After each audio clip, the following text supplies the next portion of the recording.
Nagkaroon ng internal bleeding ang ating pasyente dahil sa mga bugbog na tinamo niya sa kanyang buong katawan. Ito yung tinatawag nating blunt trauma.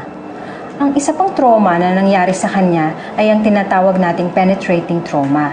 Ito yung dahil sa gunshot wound na kanyang natamo ay kinakailangan natin siyang operahan sa lalong madaling panahon. Pero, kailangan natin ng dugo na maisasalin sa kanya dahil kung hindi, baka yun ang ikamatay nito.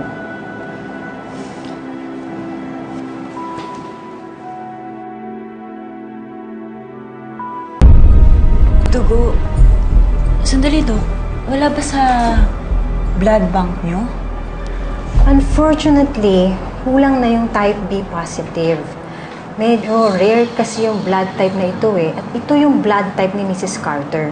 And we need several liters dahil hindi lamang isang blood transfusion ang gagawin. Higit pa. Dok, saan naman ako kukuha nun?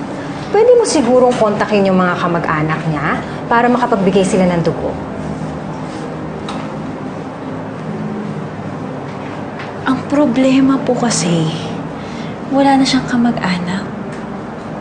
Hindi ba anak niya yung isang pasyente namin dito kahapon?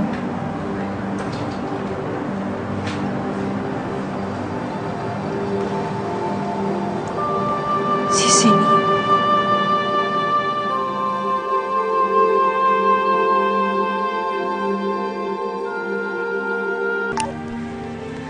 Hello? Hello? Celine? Celine, si Vanesto. Kailangan ka ni Josephine. Critical ang kondisyon niya eh. Ano? Kailangan niya ng dugo. At ikaw na lang malalapitan kung kamag-anak niya. Anak, sino yan? Please, Celine. Tulungan mo ko. Ikaw na lang malalapitan ko. Kailangan ka niya. Kailangan ka ni Josephine. Kailangan ka ng nanay mo. Pumunta ka na dito, please.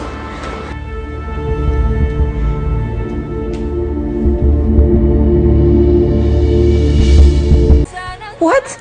Ano nangyari? Nung last na nandyan ako, okay na ilagay niya. Nagkaroon siya ng komplikasyon eh. Kailangan niya ulit operahan. Pero hindi ito masisimulan ng mga doktor. Kasi kulang nga siya sa dugo. Kailangan ka ng nanay mo. Pumunta ka na dito, Celine. Maawa ka naman sa nanay mo. Gusto mo bang mamatay ang nanay mo? Ano ba? Siyempre, ayoko mamatay si Tita Josephine. Si Josephine na naman ba yan? Hello, Josephine? Bettina? Si Vanesto. Pwede ba? Ha? Tantanan niyo na yung anak ko! Anak? Lilinawin ko lang sa'yo, Bettina. Anak siya ni Josephine. Match sila ng dugo. Kayo hindi. Naiintindihan mo ba ako? Kailangan ni Josephine ng dugo. Hindi na namin problema yun. Dahil si Josephine, ha? Siya ang problema namin. Siya ang dahilan ng lahat ng pasakit ng buhay namin. Pati si Celine, pinahihirapan niya ngayon. Kaya kung umaasa siyang tutulungan namin siya ngayon, siya ang may problema. Nagkakamali ka. Ha? Don't you get it? Hindi pupunta dyan si Celine. Pero mamamatay siya. Wala na kaming pakialam doon. Kung tutusin nga, dapat siguro magpasalamat ako sa Diyos eh. Dahil siguro yun ang kasagutan sa dasal ko para wala nang gumulo sa pamilya ko.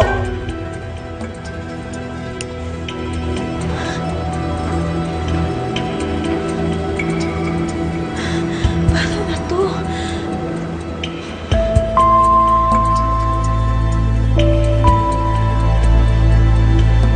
I'm sorry, anak. I'm doing this for you and for our family. Hindi na ako papayag na gamitin ka pa ng babaeng yun.